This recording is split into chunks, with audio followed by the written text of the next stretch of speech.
Hi ಎಲ್ರಿಗೂ ನಮಸ್ಕಾರ, welcome back to my channel. ನಾನು ಇವತ್ತು ವರಮಹಾಲಕ್ಷ್ಮಿ ಹಬ್ಬದ ಪ್ರಯುಕ್ತ ತುಂಬಾನೇ ಸುಲಭವಾದ ಮತ್ತೆ ಕ್ರಿಸ್ಪಿ ಮತ್ತೆ ಟೇಸ್ಟಿ ಆಗಿರುವಂತಹ ಇನ್ಸ್ಟೆಂಟ್ ಚಕ್ಲಿ ಮಾಡ್ತಾ ಇದ್ದೀನಿ.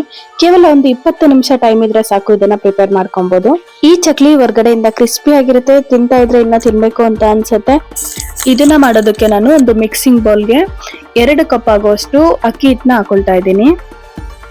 ಅದೇ ಕಪ್ ಅಳತೆಯಲ್ಲಿ ಅರ್ಧ ಕಪ್ ಆಗುವಷ್ಟು ಕಡಲೆ ಹಿಟ್ಟನ್ನ ಹಾಕೊಬೇಕಾಗತ್ತೆ. ಅದ್ರ ಜೊತೆಗೆ ನಾನು 1 ಟೇಬಲ್ ಸ್ಪೂನ್ ಆಗುವಷ್ಟು ಎಳ್ಳು ಹಾಕೊಳ್ತಾ ಇದ್ದೀನಿ. ಬಿಳಿ ಎಳ್ಳು ಹಾಕೊಬೇಕಾಗತ್ತೆ. ಹಾಗೆ ನಾನು 1 ಟೇಬಲ್ ಸ್ಪೂನ್ ಆಗುವಷ್ಟು ಖಾರದ ಪುಡಿ ಹಾಕೊಳ್ತಾ ಇದ್ದೀನಿ. ಇದ್ರ ಜೊತೆಗೆ ನಾನು ಓಂ ಕಾಳು 1 ಟೇಬಲ್ ಸ್ಪೂನ್ ಆಗುವಷ್ಟು ಹಾಕೊಳ್ತಾ ಇದ್ದೀನಿ. ಇದನ್ನ ಕ್ರಶ್ ಮಾಡಿ ಹಾಕೊಬೇಕು. ಹಾಗೆ ಇದಕ್ಕೆ ರುಚಿಗೆ ತಕ್ಕಷ್ಟು ಸಾಲ್ಟ್ ಕೂಡ ಹಾಕೊಳ್ತಾ ಇದ್ದೀನಿ. ಇದಕ್ಕೆ ಬೆಣ್ಣೆನ 4 ಟೇಬಲ್ ಸ್ಪೂನ್ ಆಗುವಷ್ಟು ಬಿಸಿ ಮಾಡ್ಕೊಂಡು ಹಾಕೊಳ್ತಾ ಇದ್ದೀನಿ.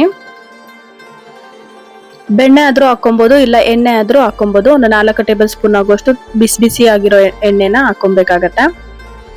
ಇದಿಷ್ಟು ಹಾಕೊಂಡು ಚೆನ್ನಾಗಿ ಮಿಕ್ಸ್ ಮಾಡ್ಕೊಬೇಕು. ಹಿಟ್ಟನ್ನ ನಾವು ಕೈಯಲ್ಲಿ ಪ್ರೆಸ್ ಮಾಡಿದ್ರೆ ನಮ್ಗೆ ಈ ತರ ಆಗ್ಬೇಕು. ಸೊ ಅವಾಗ ನಮ್ಗೆ ಪರ್ಫೆಕ್ಟ್ ಆಗಿ ಹಿಟ್ಟು ರೆಡಿ ಆಗಿದೆ ಅಂತ ಗೊತ್ತಾಗತ್ತೆ. ಈಗ ನಾನು ಸ್ವಲ್ಪ ಬೆಚ್ಚಗಿರೋ ನೀರನ್ನ ಸ್ವಲ್ಪನೇ ಹಾಕೊಂಡು ಮಿಕ್ಸ್ ಮಾಡ್ಕೊಳ್ತಾ ಇದ್ದೀನಿ. ನಾವು ಚಪಾತಿ ಹಿಟ್ಟನ್ನ ಯಾವ ರೀತಿ ಕಲ್ಸ್ಕೊಂತೀವೋ ಆ ರೀತಿ ಕಲ್ಸ್ಕೊಬೇಕಾಗತ್ತೆ. ಸಾಫ್ಟ್ ಆಗಿ ಕಲ್ಸ್ಕೊಬೇಕು. ನೋಡಿ, ಈ ತರ ನಾದ್ಕೊಂಡು ನಾವು ಕಲ್ಸ್ಕೊಬೇಕಾಗತ್ತೆ. ಇಷ್ಟು ಸಾಫ್ಟ್ ಆಗಿದ್ರೆ ಸಾಕಾಗತ್ತೆ. ತುಂಬಾ ಗಟ್ಟಿನೂ ಇರಬಾರ್ದು, ತುಂಬಾ ಸಾಫ್ಟ್ ಆಗಬಾರ್ದು. ನಾರ್ಮಲ್ ಆಗಿ ನಾವು ಚಪಾತಿಗೆ ಯಾವ ರೀತಿ ಕಲಿಸ್ತೀವೋ ಆ ರೀತಿ ಕಲ್ಸ್ಕೊಂಡ್ರೆ ಸಾಕಾಗತ್ತೆ. ಈಗ ನಾನು ಚಕ್ಲಿ ಮಾಡೋದಕ್ಕೆ ಚಕ್ಲಿ ಮೌಲ್ಡ್ ತಗೊಂಡಿದ್ದೀನಿ. ನೋಡಿ, ಈ ತರ ಸ್ಟಾರ್ ಇರೋದನ್ನ ತಗೊಬೇಕಾಗತ್ತೆ. ಇದನ್ನ ಟೈಟ್ ಆಗಿ ಈ ತರ ಹಾಕ್ಬಿಟ್ಟು ಇದಕ್ಕೆ ಸ್ವಲ್ಪ ಎಣ್ಣೆನ ಹಾಕ್ಬಿಟ್ಟು ಚೆನ್ನಾಗಿ ಅದನ್ನ ಎಲ್ಲಾ ಕಡೆ ಸ್ಪ್ರೆಡ್ ಮಾಡ್ಕೊಳ್ತಾ ಇದ್ದೀನಿ. ಹಾಗೆ ನಾನು ಕಲಸಿಟ್ಟಿರುವಂತ ಹಿಟ್ಟನ್ನ ಇದ್ರೊಳಗೆ ಹಾಕೊಂಡು ಇವಾಗ ನಾನು ಚಕ್ಲಿ ಶೇಪ್ ಅಲ್ಲಿ ಎಲ್ಲಾನು ರೆಡಿ ಮಾಡ್ಕೊಳ್ತಾ ಇದ್ದೀನಿ. ಸ್ವಲ್ಪ ನಿಧಾನವಾಗಿ ನಾವು ಈ ತರ ಪ್ರೆಸ್ ಮಾಡ್ಕೊಂಡು ನಮ್ಗೆ ಯಾವ ತರ ಶೇಪ್ ಬೇಕೋ ಆ ತರ ಶೇಪ್ ಅಲ್ಲಿ ನಾವು ಚಕ್ಲಿನ ಮಾಡ್ಕೊಬಹುದು. ಹಿಟ್ಟನ್ನ ಕಲ್ಸೋವಾಗ ತುಂಬಾ ಸಾಫ್ಟ್ ಆಗಾಗ್ಲಿ ತುಂಬಾ ಗಟ್ಟಿಯಾಗ್ಲಿ ಕಲ್ಸ್ಕೊಬಾರ್ದು.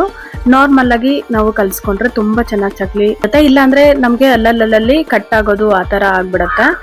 ಸೊ ಹಿಟ್ಟು ಚೆನ್ನಾಗಿಲ್ಲ ಅಂದ್ರೆ ಆ ತರ ಆಗತ್ತೆ. ಇವಾಗ ನಾನು ಎಣ್ಣೆಯಲ್ಲಿ ಒಂದೊಂದನ್ನೇ ಹಾಕೊಂಡು ಚೆನ್ನಾಗಿ ಫ್ರೈ ಮಾಡ್ಕೊಳ್ತಾ ಇದ್ದೀನಿ. ಚೆನ್ನಾಗಿ ಎಣ್ಣೆ ಕಾದಿರ್ಬೇಕು. ಕಾದಿರೋ ಎಣ್ಣೆಗೆ ನಾವು ಒಂದೊಂದೇ ಚಕ್ಲಿನ ಈ ತರ ಹಾಕೊಂಡು ಫ್ರೈ ಮಾಡ್ಬೇಕು. ಲೋ ಟು ಮೀಡಿಯಂ ಫ್ಲೇಮ್ ಅಲ್ಲಿ ನಾವು ಇದನ್ನ ಫ್ರೈ ಮಾಡ್ಕೊಬೇಕು. ಚೆನ್ನಾಗಿ ಕ್ರಿಸ್ಪಿ ಆಗೋವರೆಗೂ, ಗೋಲ್ಡನ್ ಬ್ರೌನ್ ಕಲರ್ ಚೇಂಜ್ ಆಗ್ಬೇಕು, ಅಲ್ಲಿವರೆಗೂ ನಾವು ಚೆನ್ನಾಗಿ ಫ್ರೈ ಮಾಡ್ಕೊಬೇಕು.